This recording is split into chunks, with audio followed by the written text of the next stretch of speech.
weeks now. I am suspecting this is what we call in Trinidad blight.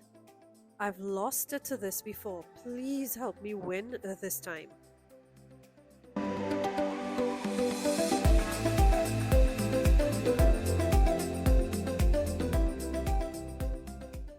On August 14th was the first time I spotted this black powdery substance all over a couple lemon trees, and it seemed to have made its way down to the foliage lower down that was growing in the pot.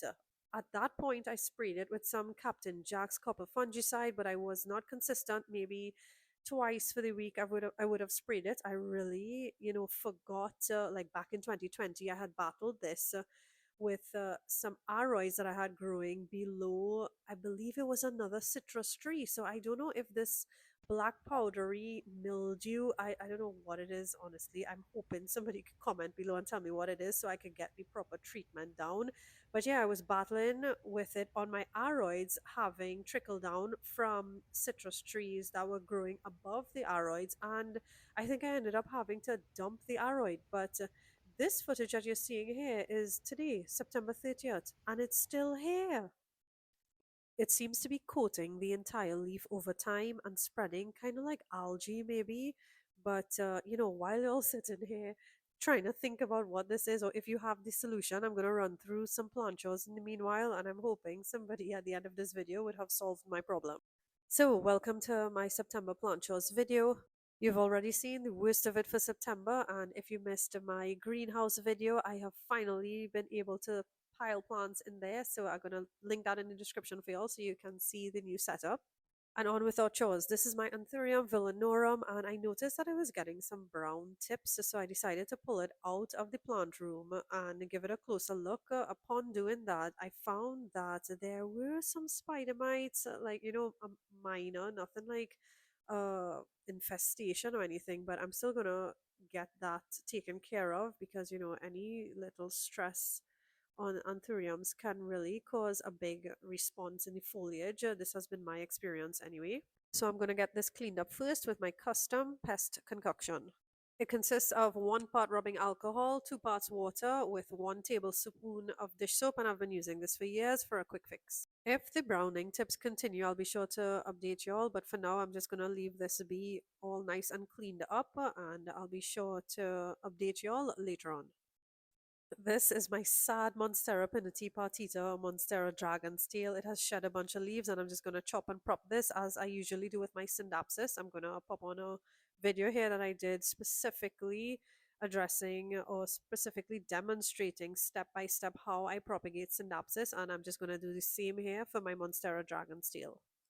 This is my Epipremnum amplissimum silver or silver streak pothos, and here's a quick tip for this one. If you find the variegation or the silver streakness is not very prominent in your specimen, give it less light. This is my mother plant that has been growing in my garage. It's kind of dehydrated right now and dusty, but I find the variegation really becomes pronounced when you give it less light. This is a closer look at the little prop I had growing in leca. These are the roots, and it's all ready to be potted up. I always try to have a backup of my plants going in the event that they suddenly start to decline, or maybe one was subjected to something in one location. So I have props going, and I do have them growing in different locations just so that I have a backup. I'm looking for my Cora now. This is the little guy. I use this from time and time again. If you watch my plant shows video, you will know that I'm always reaching for this. It is linked in the description below. And thank you so much for y'all who've been shopping my links. I really appreciate the support for this channel. So I just twist the stem down to get the roots totally submerged in soil like this. I like having multiple plants going in this silver streak pothos. It really adds to, just making or creating a lush display, especially as my plants start to bush out. I love using them as decor in my house. I will have plant decor, plant styling video coming up soon. Always remember, you guys could request anything you want in the comments below. I reply to all, and I always love to hear what you're all interested in seeing. I'm going to set this aside to water later.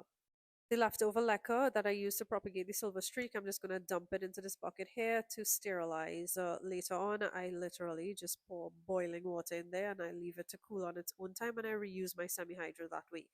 This Syngonium confetti is covered in mealybugs.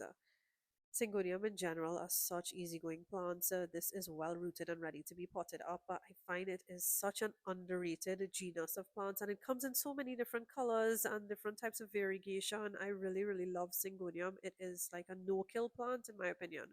But anyway, to get rid of the mealybugs, I just spray rubbing alcohol directly on the leaves front and back. It kills on contact by desiccating the mealybugs. I'm going to pot this one up at this point too. I think it is way beyond ready to be potted up. I'm going to grab a clay pot from here so that I can continue to watch the progress of these roots, especially as it's a new prop. This one could do with a little cleaning out. So I'm going to just give this a rinse and return while depositing my propagation vessels here to be rinsed out at some later date. So now that that was cleaned up, I just went ahead and potted this up like I usually do. And I actually want to add some systemic granules to the top of this. I love using systemic granules to prevent mealybugs from getting into the root zone specifically, and more so, this pesticide infuses with the plant tissue and acts as a repellent for a number of pests, including mealybugs. This has been my go-to for mealybugs over the years. Onto my Monstera archipelago or Monstera Swedish ghost. You might have seen a reel on Instagram floating around describing all the key indicators that I look for before I repot a plant. This includes roots emerging on the surface as well as the emergent leaf coming out smaller than the rest before. So, pretty much, there are a lot of things I look for besides roots poking out the bottom of the nursery pot that tell me my plant is ready to be repotted. What I'm doing here is just finding a nursery pot that fits into this cover pot properly, because this one lives inside as part of my living room display. So I grabbed this one that fit perfectly, and I'm going to just proceed to uppot this Monstera. I made a video specifically about this Monstera. I find like I don't find much information on this on the internet.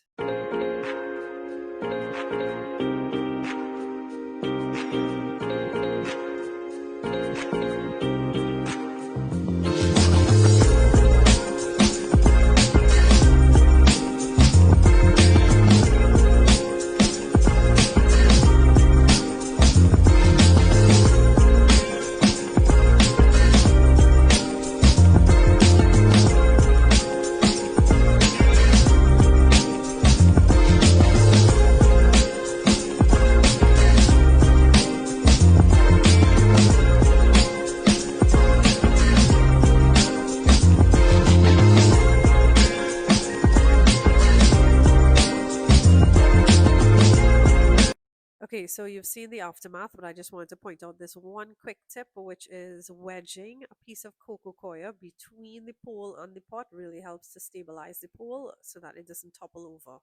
And with every repot or uppot or anything that I've done where I disturb the roots of a plant, I always water with, you'll see coming up next, this Anthurium villarnorum does not need watering. So I'm just going to put it right back into the plant room, which I have emptied now if you missed my last greenhouse video. But moving right along, I always water using Great White if I've disturbed the roots of the plants. This helps to prevent trauma and shock, and I've used it time and time again. I would encourage you to try it if you haven't, and I would love to hear what your experience is like. If you have been using it already, I would also love to find out what it has done for you, if anything. It can be used for both soil and semi-hydro. You would have noticed a Synapsis exotica there in this lineup. I basically skipped that because I have a whole video I think I released like 2 or 3 weeks ago about how I propagate Synapsis in general care. So you can always take a look at that. So I just skipped over that repot. And that's it for plant shows for September. I hope you guys enjoyed it. If you're still here with me, please remember to comment everything you know about this mysterious substance or creature that's taking over my citrus and spreading rapidly to the plants below. I have isolated it already, but I look forward to hearing what you guys think this is and any help that you can offer.